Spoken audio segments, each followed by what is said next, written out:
अस्सलाम वालेकुम जी, welcome back. अब हम बात करेंगे लेवल 3 के बच्चों की, जिनको हम लोग स्वेयर बच्चे भी कहते हैं ऑटिज्म की जुबान में।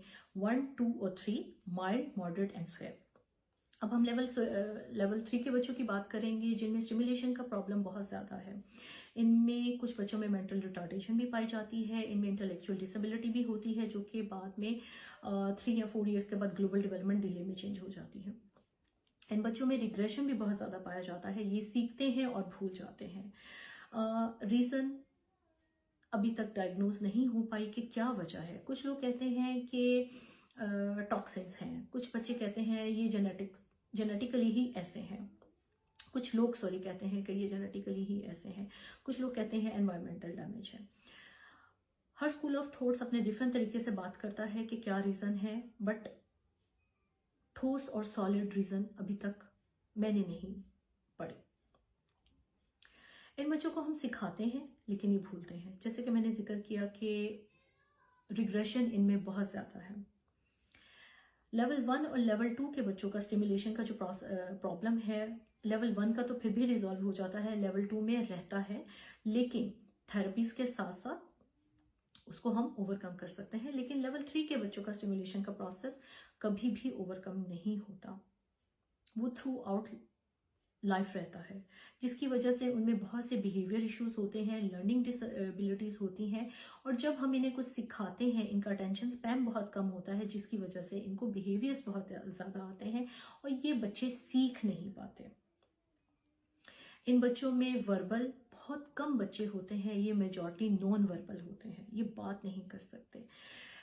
लेवल 3 के बच्चे, कुछ बच्चे साइन लैंग्वेजेस यूज करते हैं, कुछ बच्चे डिवाइस से बात करते हैं, डिवाइस में उनको ट्रेन किया जाता है कि वो हमसे बात कर सकें, और कुछ बच्चे विजुअल्स होते हैं, जिनको हम विजुअल दिखाकर अगर कुछ बताएं तो उनको समझ आ जाती है कि ये क्या है, एज कम्पेयर टू कि हम उन्हें बोलते रहें तुमने पानी पीना है, उसे समझ नहीं आएगी। अगर हमने उनको विजुअल ट्रेनिंग दी होगी, अगर हम उन्हें कहेंगे कि तुमने पानी पीना है या पानी पीना है, विजुअल कार्ड दिखाकर जिसके ऊपर पानी की तस्वीर हो या बच्चा पानी पी रहा है उसकी तस्वीर हो, तो ये बच्चे बात समझते हैं। तो जैसे मैंने पहले कहा कि ये मेजॉरिटी 70% ये बच्चे नॉन वर्बल ही रहते हैं, बट अपनी बात समझाने के लिए, कम्युनिकेट करने के लिए, सराउंडिंग में मूव करने के लिए ये बच्चे डिवाइसेस या विजुअल कार्ड्स या फिर साइन लैंग्वेज यूज करते हैं। कुछ बच्चे लेवल 1, 2, 3 के बाद हाइपरलेक्सिक होते हैं। जैसे कि मैंने पहले बताया, हाई फंक्शनिंग बच्चे डिफरेंट है और हाइपरलेक्सिक डिफरेंट है। हाइपरलेक्सिक बच्चे जो हैं वो बहुत ही छोटी उम्र से या तो नंबर्स में बहुत जीनियस होते हैं या फिर ABC और ये चीज़ें बहुत जल्दी पढ़ना सीख जाते हैं। उनको मतलब नहीं पता होता कि ये क्या है, बट वो इतने जीनियस होते हैं कि उनको पढ़ना आता है।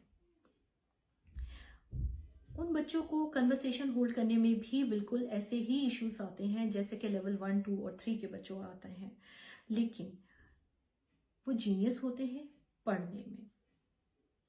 हम ये कह सकते हैं कि हमने लेवल 3 के बच्चे को विजुअल दिखाकर अपनी बात कन्वे करना चाहिए, लेकिन हाइपरलेक्सिक बच्चों को हम रिटन फॉर्म में दिखाकर समझा सकते हैं कि ये क्या है और उनको ट्रेंड कर सकते हैं। चलिए जी, स्टे ट्यून्ड, मेरी नेक्स्ट वीडियो होगी डाइट के ऊपर।